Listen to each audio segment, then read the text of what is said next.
18वीं लोकसभा के बनने के बाद अब बजट 2024-25 पर तैयारियां तेज हो गई हैं। केंद्र में नई सरकार के गठन के बाद अब केंद्रीय बजट की तैयारियां चल रही हैं।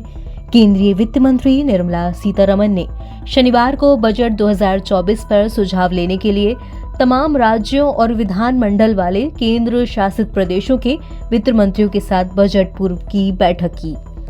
कयास है कि जुलाई के तीसरे सप्ताह में केंद्रीय बजट पेश किया जा सकता है। उससे पहले आर्थिक सर्वेक्षण यानी कि इकोनॉमिक सर्वे की रिपोर्ट जारी होगी। लोकसभा चुनाव से पहले 1 फरवरी 2024 को अंतरिम बजट लाया गया था। केंद्रीय कर्मचारी संगठनों ने भी वित्त मंत्री के समक्ष अपनी 9 मांगों की फहरिस्त रख दी थी। इनमें पुरानी पेंशन बहाली, 8वें वेतन आयोग का गठन, मेडिकल सुविधाओं की बेहतरी, staff benefit fund, restoration commutation of pension, income tax slab, home loan recovery और रेलवे की क्षमता में वृद्धि, इस तरह की मांगें शामिल थीं।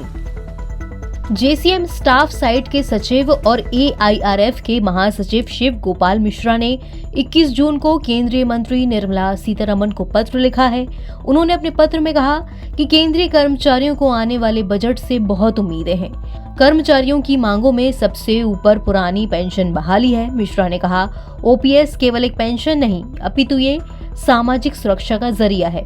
एनपीएस ने सरकारी कर्मियों के सामाजिक और आर्थिक सुरक्षा चक्र को तोड़ दिया है।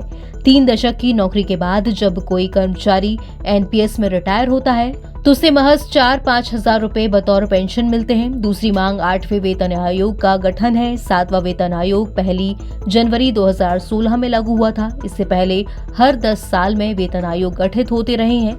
अब डीए 50% के पार चला गया है। मौजूदा परिस्थितियों में महंगाई के दौर में वेतनमान, भत्ते और पेंशन लाभ का रिवाइज होना जरूरी है।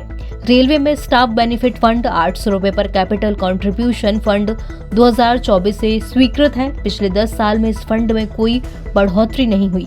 इतनी राशि में उच्च शिक्षा संस्थानों में स्कॉलरशिप तक मैनेज नहीं हो सकती।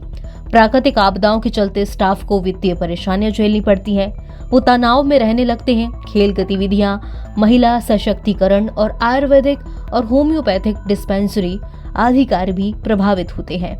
ऐसे में रेलवे कर्मियों की मांग है कि स्टाफ बेनिफिट फंड में इतनी वृद्धि की जाए जिससे इन जरूरतों को पूरा किया जा सके। ज्यादातर कर्मचारी अपने रिटायरमेंट पर कम्यूटेशन ऑफ पेंशन का विकल्प चुनते हैं। मौजूदा समय में कम्यूटेशन ऑफ पेंशन को रिस्टोर करने की अवधि 15 साल है। वर्तमान समय की परिस्थितियों के मुताबिक इस अवधि को घटाकर 12 साल कर दिया जाना चाहिए, उनकी मांग है। एनबीटी ऑनलाइन की रिपोर्ट।